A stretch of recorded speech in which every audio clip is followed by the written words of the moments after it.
Welcome to the UT opponent analysis for Tennessee and Georgia Tech. It's Vince's View, powered by Jim Stiles, CPA. Hey everybody, I'm Vince Ferrara, and what do you know? We're at Jim Stiles' office. Jim Stiles is here with us. Hey Jim. Hi Vince. Hey, appreciate you being a part of Vince's View, and thanks for having us out here today. Thank you, and go Vols. That's right, and as you guys have heard on Sports Radio WNML for years, Heather Harrington's been telling you the great work that Jim Stiles and his office do, unmatched in their personal service, whether it's IRS returns or financial statements or bookkeeping.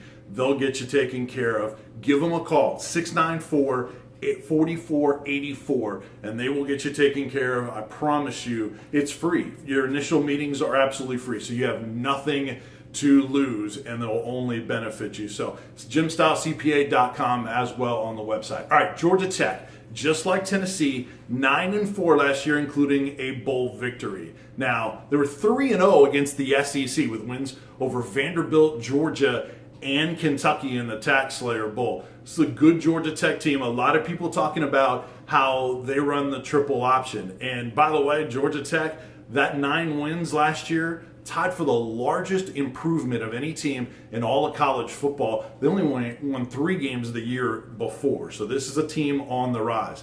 Triple option, a lot of running, and it's assignment football on the defensive side. So Tennessee will be without starting Mike linebacker Darren Kirkland Jr. It's going to make it more difficult against that running game for Georgia Tech. Georgia Tech is without its top runner from a year ago in Dietrich Mills. Mills was dismissed from the team. So unknown at the running back position. They're still talented though. A kid by the name of Clinton Lynch is who you need to look for. He is a home run threat. He led the ACC in yards per carry at 11.2 last year, and averaged over 38 per reception, over 900 yards of total offense last year. You're going to have a bigger role this year.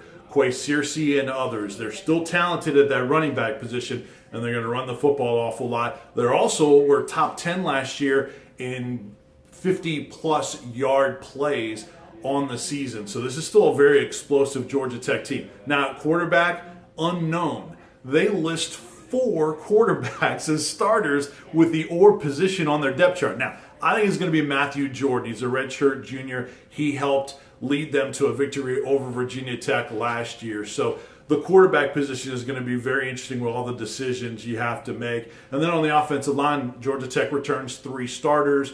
Now, on defense, very experienced, especially in the secondary. They have 2 starters in the secondary that are brothers, Lawrence and Lance Austin. They're very good back there. In fact, all of their defensive starters are either juniors or seniors. They bring back a ton of talent, and they don't give up a lot of big plays. That's going to be key in this game. They also don't commit a lot of penalties. Now, some ties to Tennessee. There are a couple of Knoxville kids on Georgia Tech's team. Their starting Mike linebacker is Brant Mitchell.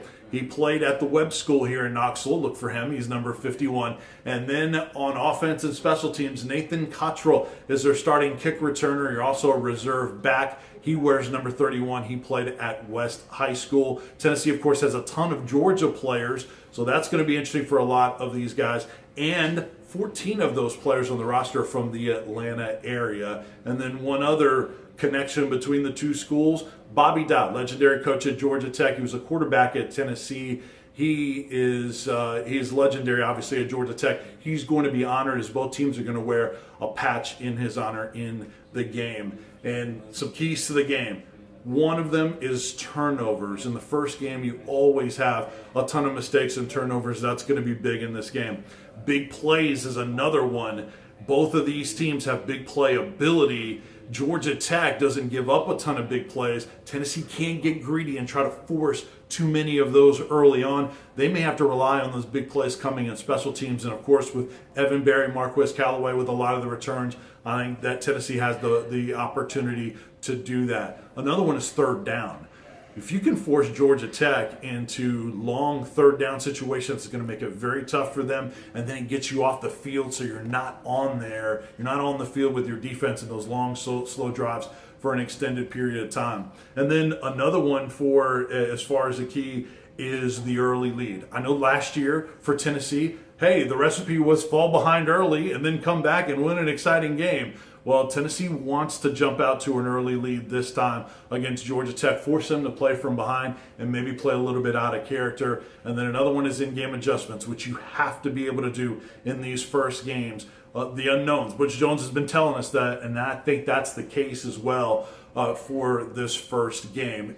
Some similarities, some real contrasts in this game, but it's going to be a lot of fun. It goes down Monday night. It's the season opener for Tennessee against the Georgia Tech Yellow Jackets. It's going to be at the brand new Mercedes-Benz Stadium in downtown Atlanta. Again, Vince's View, powered by Jim Stiles, CPA, where we're taping our first opponent analysis here today. Be sure to check out the blog. It's got so much on the Tennessee Volunteers, SEC predictions, season predictions, and then VFLs in the NFL, and much, much more. And again, opponent analysis each week on every Tennessee opponent. Thanks so much. We thank Jim Stiles, CPA, in their great office. Be sure to call them at 694-4484, 694-4484. And again, those first referrals, those first meetings are absolutely free. You guys enjoy the game. We'll talk to you next week. Thanks. See you then.